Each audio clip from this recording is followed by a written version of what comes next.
I was born a rich heir, supposed to inherit the family business and live a life of glory.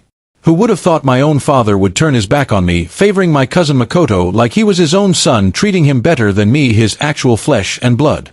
If Makoto so much as scraped his knee, my father would summon the nation's top doctors to develop a custom cure. But if I suffered a comminuted fracture, he'd toss me a stick and tell me to walk it off.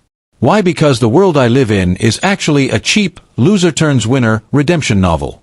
And I'm just the doomed, villainous supporting male lead fated to die miserably. The male lead Makoto, tragic background, meek personality, but overflowing with a sense of justice. Moral blackmail is his weapon of mass destruction. The female lead Willow, an aloof CEO in public but secretly a slave to love. And the worst part, there's a higher force controlling everything. The will of the world named Sophia. She'll use plot armor in reverse to force the story forward, pushing me step by step toward destruction.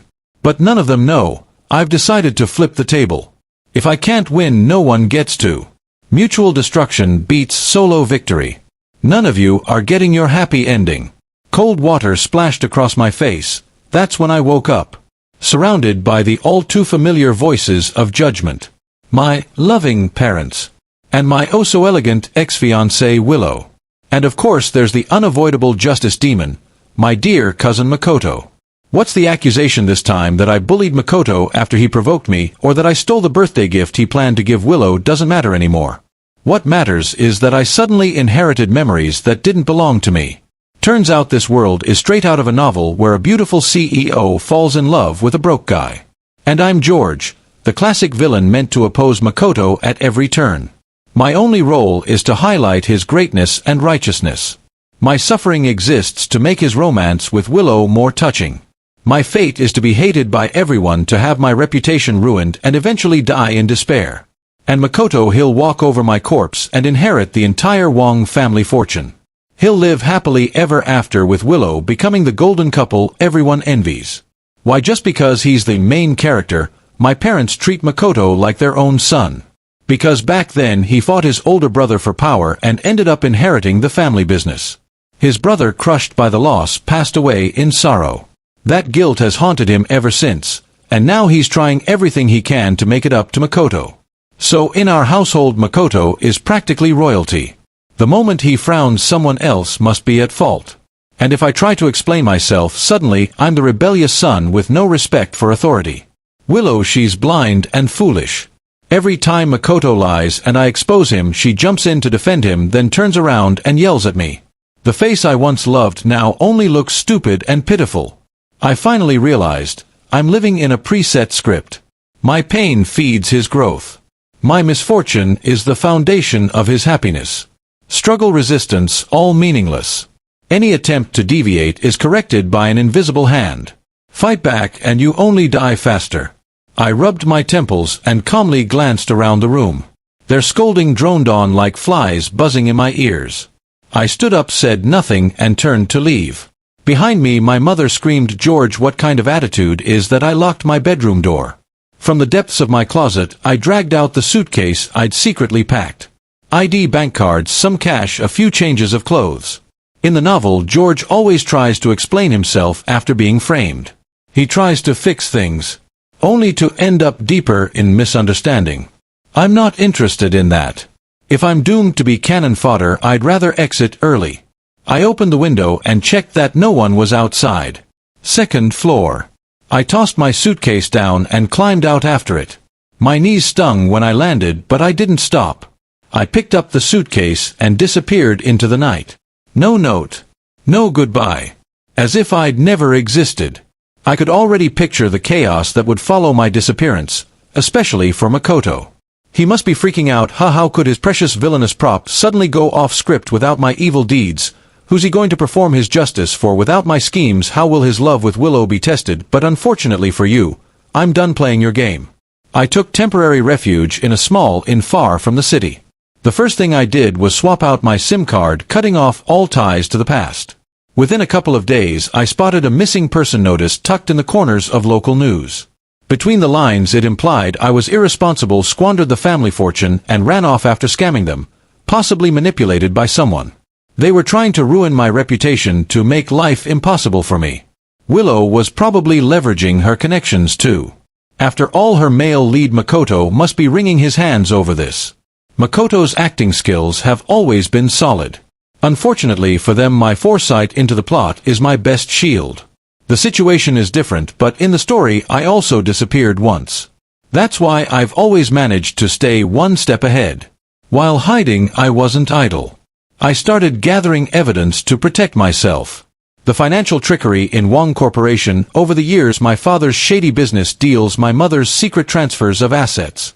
And Makoto, is he really as noble, radiant and righteous as he appears to be? I don't buy it. Not a single thread or clue will escape me. It felt like I was creeping through darkness alone, with danger lurking in every shadow. But every clue I uncovered, every tracker I dodged, brought me one step closer to true freedom. During my time in hiding, I crossed paths with a man named Victor. He was sent by my father to find me. I happened to be sick with a cold at the time, drained and careless, and that's how he tracked me down. But instead of reporting me immediately, he urged me to escape, far away. He said, "Mr. Wong, he's not someone who values old ties." He lowered his head and continued, "Last time when my daughter was sick and urgently needed a specialist, he told me to get lost. It was you, young master. You gave me that doctor's contact." So that had happened. I barely remembered, probably just something I did in passing. But for Victor, it became the reason he was risking himself now. He said, "Young master, you have to go get far away." His voice was anxious. "They don't just want to bring you back." I overheard Mr. Wong telling Madam that the Mu family's son has a terminal illness and your tissue match is perfect. So this time they're bringing you back to trade you for a partnership with the Mu's, to save the company expected. But hearing it confirmed by someone else chilled me to the bone. They said if you don't agree, they'll lock you up and force you to sign. Victor's voice was shaking. I listened in silence. So this is what my loving parents had in mind. To them, their own son was nothing but a pawn to be sacrificed for profit. I said, "Got it." My voice was calm. "Thank you for telling me this, Victor." Victor was taken aback, probably not expecting me to be so composed. But I shifted the tone. "My dad is suspicious by nature. If you show up empty-handed, he won't let you off." Victor turned pale. I handed him a piece of paper. "This is where I'm staying now, but I'll be gone soon," I said. "Once he sends people, they'll confirm I was indeed here. At most he'll scold you for being inefficient. He won't suspect you, at least not for now." Victor accepted the note, gave me a grateful look and said, "Young master, please, be careful." "I will," I replied, looking him in the eye. "You too." Victor nodded and hurried off, disappearing into the rain. I curled my lips into a cold smile. At first I'd wanted to disappear completely, to be done with it all. But now I've changed my mind. This debt needs to be settled, thoroughly. Just as I was preparing to return to the city, the unexpected happened. I was stopped at the long-distance bus station. Several men blocked my way, and leading them was my father himself. His face was grim. "Come home with me," I stared at him coldly. "And if I say no," he lowered his voice and threatened, "George, don't make me use force." I laughed. "Use force here?" I raised an eyebrow, voice just loud enough. "You want everyone here to witness how the chairman of Wong Group kidnaps his own son in broad daylight." People around us were already starting to look. My father's face darkened further. He knew, making a scene here would only damage the Wong family's reputation. He quickly changed his tone and said, "Why are you being so stubborn? I know. Maybe I haven't done everything right, but we're family. Can't we just go home and talk things out?" I knew exactly what he was trying to do. Trick me into going back, then lock me up and plan his next move. Still, since he was handing me a perfectly reasonable excuse to return, why not take it? Perfect timing. I was heading back anyway, to face the banquet of betrayal that had long been set for me. Setting foot in the Wong family villa again felt like stepping into a different lifetime.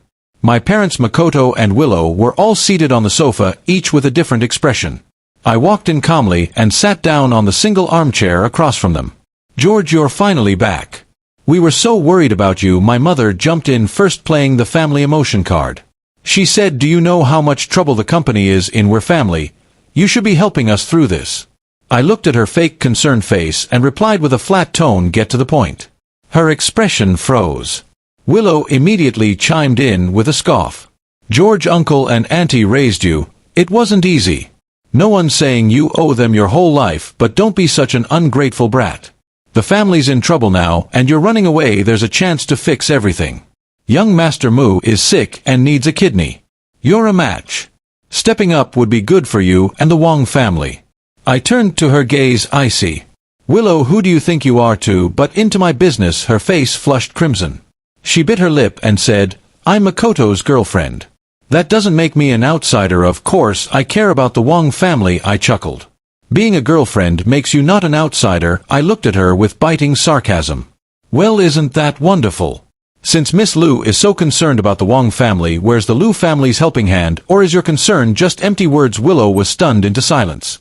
Makoto stepped in to smooth things over. George, how can you say that Willow cares? That's from the heart. But this is ultimately our Wong family's issue. How could we trouble the Liu family over it? My father followed up. Makoto's right, George, how can you be so ungrateful? He glared at me and said the Wong family is the Wong family. The Liu family is the Liu family. We handle our own problems. As the son of the Wong family, it's your responsibility. Don't try to dodge it, putting on a brave front with nothing to back it up, refusing to swallow her pride and suffer through hardship. She'd rather save face and suffer for it than ask the Liu family for help. All because she was terrified of losing face and even more afraid of jeopardizing Makoto's ties with the Lius. So instead they came to me, their own son, to be exploited like a patch for their sinking ship. I nodded. You're right. We should handle our own problems. I agree completely. I paused, clearly catching the flash of relief on their faces. Then I slowly twisted the knife. But, to me you're no different from outsiders. So don't trouble an outsider like me with the Wong family's mess, okay? My words were like an invisible slap hitting the three of them square in the face. My father's lips trembled in rage, stammering, You. Makoto spoke heavily. George, the first, know you're angry, but you can't say that to your parents. Everything they've done has been for the good of the Wong family. He sighed, wearing that self-righteous, noble expression. Forget it. If George really won't do it, I'll donate instead. I cut him off. Stop pretending to be some selfless hero. Who are you performing for? You think you can just say, I'll donate, without even being tested for compatibility? Anyone with half a brain knows that's a load of crap.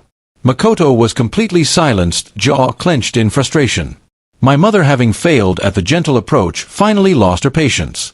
She jabbed her finger at my face, yelling, George, you ungrateful, selfish brat, how did I give birth to something like you? With that, she raised her hand to slap me. That scene had played out countless times in this house.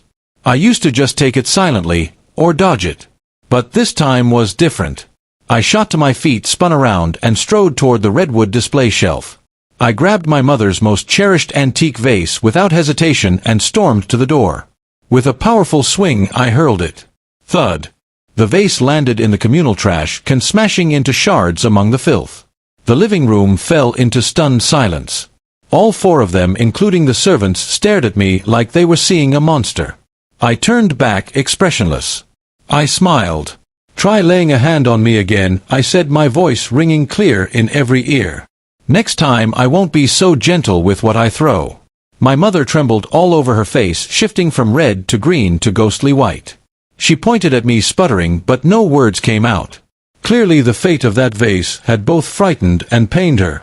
For the first time she realized, her son had really snapped. I was ready to do anything. She didn't dare take another step forward. After that brief moment of shock, she swallowed her rage and gave a vicious signal to the two bodyguards nearby. If brute force didn't work, they'd try something shady.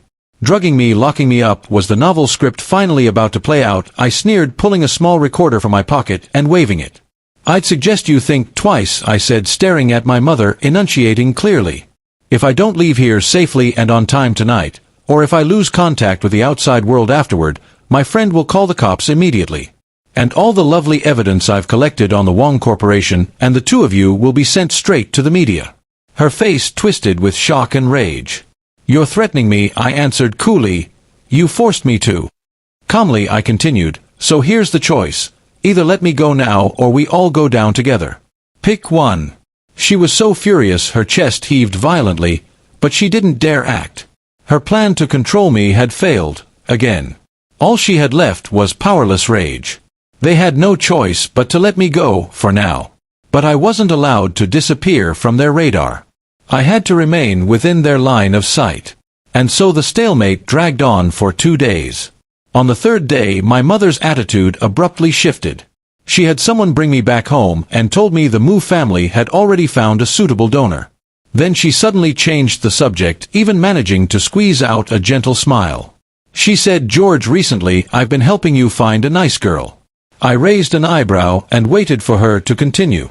She said, "She's a good friend of Makoto's, the heiress of the Kim family. Her name is Sophia Kim." Her tone was unusually warm, clearly forced. "She's well-educated, respectful to her parents, and has a great impression of you." My mother smiled again and added, "And the Kim family said, if you two hit it off, they'd be more than happy to help us through our current difficulties." The moment the name Sophia came out of her mouth, alarm bells rang in my mind. That name, I vaguely remembered it. She'd often been around Makoto. At family events. In karaoke rooms. At group dinners. Always off to the side. Quiet. Easy to overlook. Back then I hadn't thought much of it. But looking back now, whenever Makoto finished playing basketball, she'd be the first to hand him a water bottle. When he was hungry, she just happened to have packed an extra lunch. When he was sick, she'd conveniently be passing by with medicine. Her care for Makoto had always been timely, yet never blatant. It all seemed like coincidence. Too many coincidences. And now she shows up at this moment as Makoto's friend, way too convenient. Like a trap carefully laid. My suspicion toward Sophia's identity and motives flared almost instantly. But I couldn't let any of it show.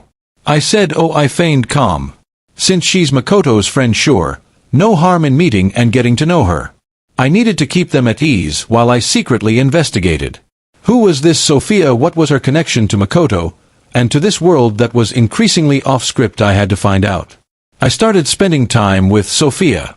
And everything about her felt too perfect to be real. She was stunningly beautiful, tall, graceful, polite, and impossibly kind, flawless in every way. Her attitude toward me was perfectly balanced, not too cold, not overly eager. Just the right level of interest and sincerity to make someone believe she genuinely liked them. If I hadn't been on high alert already, I probably would have fallen for it. I began digging into her background using every resource I could access. And what I uncovered was deeply disturbing. Everything about her life was so pristine it felt manufactured. She came from a wealthy family, but the Kim Corporation was only founded a year before she was born. Even stranger, despite being so young, the company had grown at an unnatural pace. Every project, every investment it touched was backed by an uncanny streak of luck and coincidence that defied logic. And her personal history scrubbed clean. It was like someone had polished her past until there wasn't a single flaw left, or any useful information for that matter. What confirmed my suspicions was what happened every time I tried to break a key plot node. For example, I once reached out to a journalist who could expose the Wong family's financial scandals. He suddenly fell ill and flew abroad. I found a company interested in buying evidence I held against the Wong family. The night before the signing, the CEO was injured in a freak car accident. Behind every one of these setbacks, I kept sensing Sophia's shadow. It was as if she knew the direction the story should take. And at every crucial moment she would act, subtly disrupting my plans or dragging me back onto the correct narrative track just when I was about to break free. And that's when the horrifying truth began to crystallize in my mind. Sophia was most likely the human embodiment of this world's will. Her mission was to preserve the stability of the original plotline, to ensure Makoto remained the protagonist and reached his happy ending. And I, the vile supporting male, who had awakened and dared to stray from the script, was her prime target for suppression and correction. I wasn't fighting a person, I was fighting the architect of the rules themselves. That realization sent a chill down my spine, but it also fueled an even fiercer determination. Sophia's interference was growing more blatant and forceful. She no longer settled for subtle guidance. At times she would outright manipulate reality with supernatural power to twist the situation in her favor. All of my evasion and resistance now seemed like temporary wins. As long as I remained within this story, I was bound to be dragged back to the tragic ending written for me. No. I couldn't let this go on. I forced myself to calm down and carefully analyze the current situation. According to the book's plot, I die a humiliating death after a complete downfall. Makoto by contrast becomes even more noble and righteous through my disgrace, ultimately marrying Willow and inheriting the Wong family's empire. My timely exit is a crucial part of his perfect ending. So what if this key prop, me, disappeared entirely before the final act? A dangerous idea took shape in my mind. If my death would jeopardize Makoto's happily ever after, would that be a bug in the world will's code? Would she, Sophia, be willing to see that happen? It was a crazy gamble. But I had to try. I took the initiative to invite Sophia out, choosing the rooftop of a tall building as our meeting spot. The moment she arrived, I acted. I pretended to break down, rushing toward the edge of the rooftop, making it look like I was ready to jump. I clenched my jaw and shouted, "I know who you are!" I screamed at her, half performance, half raw emotion bursting free. If you're so hell-bent on forcing me back into that damned ending, then I'd rather destroy everything right now. Destroy your precious perfect story. The wind whipped my hair, my clothes flapping wildly. And I saw it, a change in Sophia's expression. That face, which always carried calm grace, now showed unmistakable panic. And a clear desire to stop me. She even instinctively stepped forward to grab me. Her voice, usually composed, trembled. "George, calm down." That single moment confirmed everything. My presence, and my timely exit, was absolutely essential to this story. I didn't jump. I just stood on the edge, staring her down with icy defiance. Now for the first time I held something, fragile but real, that could threaten her. And it was finally my turn to negotiate. Sophia quickly regained her composure. She looked at me, her eyes unreadable. "All right, George," she said. "I admit it. Your role is critical to the integrity of this narrative." For the first time she spoke to me like a controller behind the curtain. Then she made an offer. She said, "If you cooperate with me and complete the remaining key plot points, ensuring that Makoto reaches his destined happy ending, then when all of this is over I can arrange a brand new life for you. One free from the original tragedy. One that could even be truly happy." The future she painted was tempting. Freedom. A fresh start. Maybe even peace. But could I trust a force that saw me as nothing more than a tool, as a pawn to be scripted and discarded not for a second? Still, I had no better option. I wasn't strong enough to fight her head-on. I hesitated on purpose, then finally nodded like I'd made a hard decision. "Fine. I'll cooperate. But you have to keep your word." "Of course," she said with a soft smile. I was safe, for now. At least until I completed the rest of the story. She wouldn't risk eliminating me. But that didn't mean I could let my guard down. If anything, I watched her more closely than ever. And I soon noticed, she was accelerating the plot. She pushed the romance between Makoto and Willow hard and fast, scripting coincidence after coincidence, heroic rescues, romantic encounters. At the same time, she intensified her pressure on me. Rumors and schemes that weren't supposed to surface until later in the plot began appearing early. It was like she was racing against the clock. But why? That question gnawed at me. Until one day, I returned early to the safe house she'd assigned me, a location designed for her to monitor me easily. Through the door I heard her voice, low and anxious, muttering to herself. She grumbled, "That damn author went MA ages ago. The power is fading. Makoto's ending was never finalized, but I have to take the gamble. I need to push him towards some kind of happiness, fast, or else." In that moment I understood everything. So that's it. Sophia, the so-called embodiment of the world will, was never some omnipotent god. Her power came from the source material, a story that had already been abandoned midway by its author. The writer ghosted the project, left the ending unfinished, and as a result Sophia's strength had been steadily weakening. Her obsession with ensuring Makoto's happy ending wasn't about him at all. It was just a desperate attempt to preserve her crumbling existence. This revelation gave me a sliver of real hope. She was weakening, and she was desperate. Right then my phone buzzed. An encrypted message from David, my closest senior from university. He had started his own biotech company a few years ago. Previously, I'd secretly sent him preliminary results from some pharmaceutical research I'd done by exploiting Wong family resources. He had been incredibly interested. He'd been trying to track me down ever since. The message was brief. "George, your research is incredibly valuable. If you're willing, bring it here. We'll take care of everything else." It was the opportunity one had dreamed of. A way to escape this soap opera of a plot and truly start over, on my own terms. I replied immediately, expressing my willingness to join. Then I rushed to gather all my research data and experiment logs. These were more important than my life.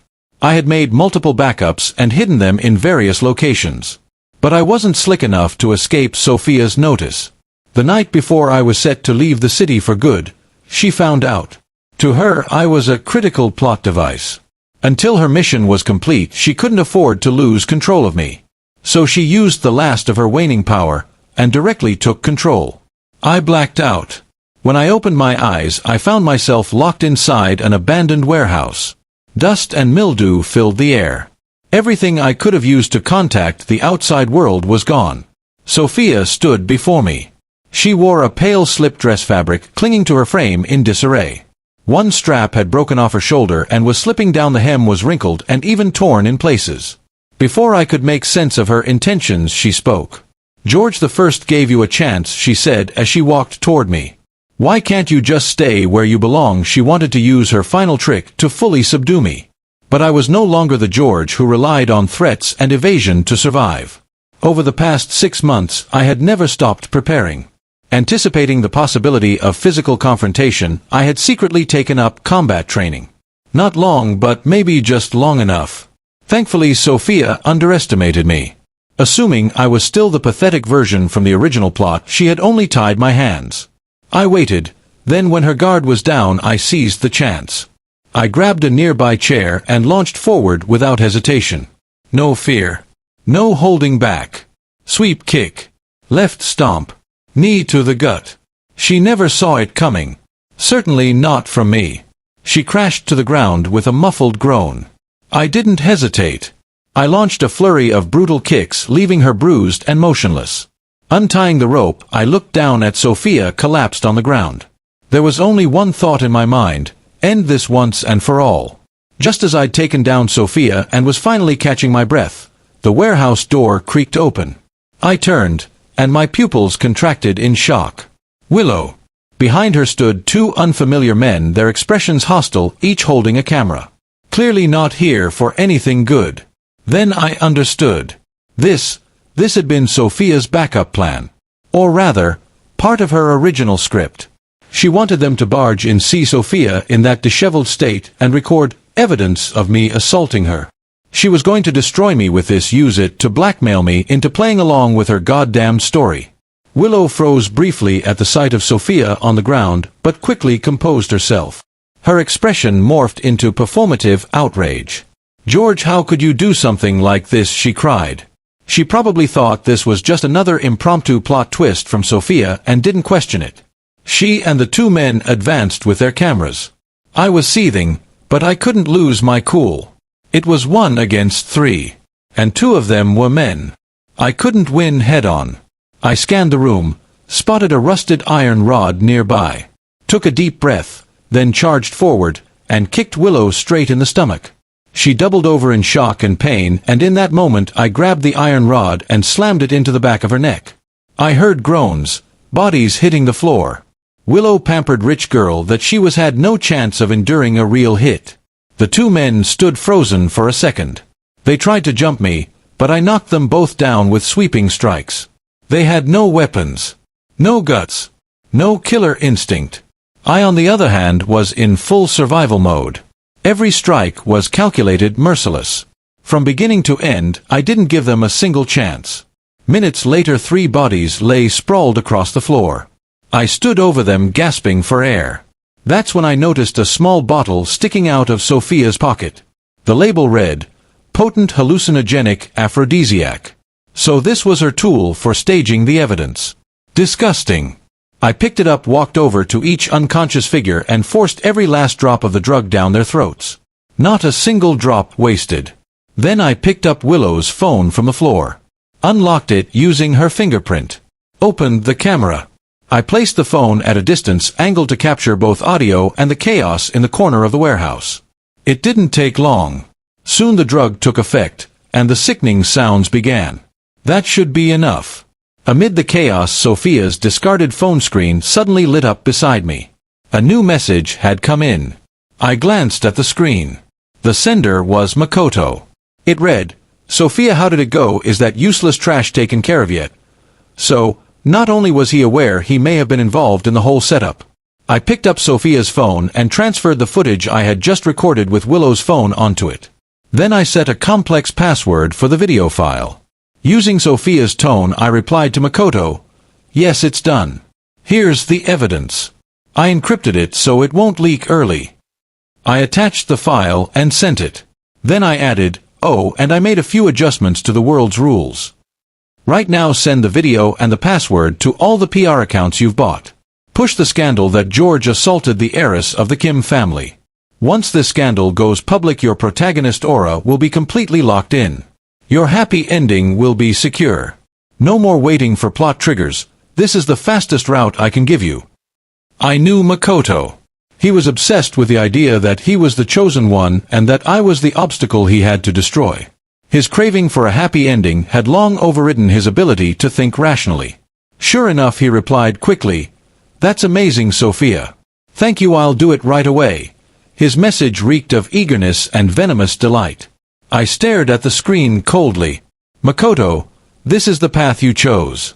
Then he added, "I've already hired a ton of internet trolls. Once the video goes live, we'll bury him." I responded with a single word, "Okay." Then I deleted all messages, files and logs from both phones and did a full factory reset on each.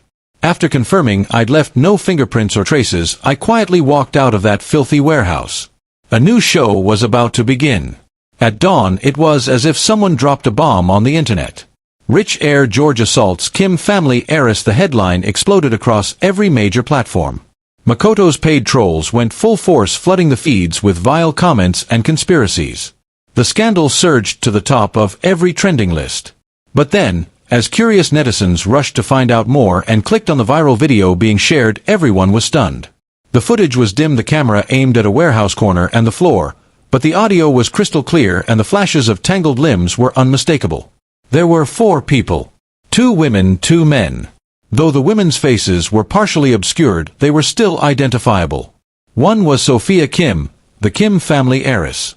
The other was Willow, Hay City's most famous socialite heiress of the Lu Corporation. As for the 2 men, though their faces were unfamiliar, internet sleuths quickly identified them, Willow's bodyguards. Not a single trace of me, George, appeared in the footage. Public opinion flipped instantly. Comments flooded in. "WTF, I thought George was the predator. Why are Willow and Sophia the ones in this video, the 4 of them?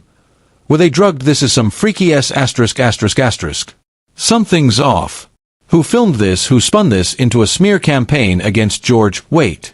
Makoto's dating Willow and Sophia is his close friend. This whole thing reeks. Rich circles are messed up." Makoto no doubt was frozen in horror the moment he saw the actual footage. He tried to reach Sophia, but she'd vanished as if into thin air. He tried to get the video taken down, but it had already gone viral, re-uploaded across countless platforms, unstoppable. The troll army he hired, they only helped amplify the scandal. Willow, on the other hand, woke up in the hospital and was immediately bombarded with videos of herself spreading like wildfire. The once untouchable heiress cracked instantly. She had a mental breakdown on the spot, slipping into psychosis. The Lu family, they exploded. It didn't take long for them to trace the origin of the video back to Makoto. Furious, they concluded it was either a deliberate trap set by Makoto or the Wong family. The Lu Corporation struck back with everything they had, crushing Wong family assets in a wave of ruthless retaliation. And as for Sophia, after what happened in that warehouse, her already fragile mental state collapsed entirely. A few nights later, during a storm, someone reported seeing a woman fall into the river. She was never seen again. Vanished without a trace, neither alive nor dead. I didn't bother following up on what happened to the others. Instead, I reconnected with my old college senior David and brought my research results to a different city. When David saw me, he pulled me into a big hug. I threw myself wholeheartedly into work. With David's company providing state-of-the-art labs and abundant funding, my research progressed rapidly. In less than 6 months, we made a breakthrough. Our project gained major traction, and the company became the talk of the industry, attracting massive venture capital. And I finally had a real career, a foundation for my independence and future. Just then, an uninvited guest appeared. My mother. She looked significantly older and more worn down. The Wang Corporation, under the dual pressure of Liu family's relentless attacks and its own mismanagement, was on the verge of bankruptcy. Somehow she had tracked me down and found David's company. She showed up with zero guilt. Instead, she immediately put on the authoritative airs of a mother. She said, "Everyone says your research is impressive. Hurry up and transfer it to Wang Corporation for free. It's what you owe the family. As long as you help us through this crisis, I'll acknowledge you again as my son." I looked at her quietly, filled with nothing but numb indifference. "My work has nothing to do with the Wang family," I said coldly. "You still have Makoto. Let him save the Wang family." Enraged, she raised her hand to hit me again. But this time, before she could try anything, I immediately called security and had her thrown out. She left screaming obscenities, filthy, venomous insults, but her voice grew fainter and fainter until it disappeared beyond the doors. While the Liu family was busy crushing the Wang family, they didn't spare the one they saw as the true culprit, Makoto. I later heard that one night they cornered him in an alley. He lost something. Whatever it was, it broke him completely, physically and mentally. The chain of traumas finally shattered his mind. He was sent to a psychiatric facility. That male lead aura he clung to, it probably vanished the moment he hit send on that damning video. Meanwhile, I compiled evidence of the Liu family's illegal acts of revenge and handed it over to one of their rival corporations. They acted fast. Soon the Liu family scandals exploded across the internet, along with the exposure of numerous illegal business practices. The Liu Corporation's stock crashed. Their cash flow collapsed. Eventually, they declared bankruptcy. Most of the Liu family's top members now face serious legal prosecution. As for the Wang family, they fell even earlier than the Lius. My mother tried to flee with the last of the family's assets and her lover, but was caught by my father. In a fit of rage, he stabbed her to death with a fruit knife. Then suffered a stroke himself due to the emotional shock, leaving him paralyzed. And Makoto, I wonder if in the rare moments of clarity he might still have he regrets the choices he made. But that has nothing to do with me anymore. Another year had passed. David's company had transformed from a startup into one of the hottest rising stars in the industry. Our pharmaceutical research had passed clinical trials and was about to enter production, bringing hope to countless patients. That evening was the company's year-end celebration banquet. As one of the core researchers and shareholders, I was naturally among the center of attention. At the climax of the banquet, David mentioned my name in particular, expressing his gratitude for the tremendous impact I had brought to the company. Amid the thunderous applause, David personally stepped down from the stage and handed me a share transfer document along with the key to a beautifully crafted apartment. It was a luxury apartment in a prime downtown location. On top of that, there was a generous year-end bonus. "Congratulations, George," David said with a smile. "You deserve this." After the banquet, I went alone to the apartment that had been awarded to me. Standing in front of the massive floor-to-ceiling windows, I looked out over the dazzling city lights below. I had completely freed myself from the chains of that absurd soap opera of a story and cut all ties with the disgraceful past. The future had arrived, brilliant and full of light.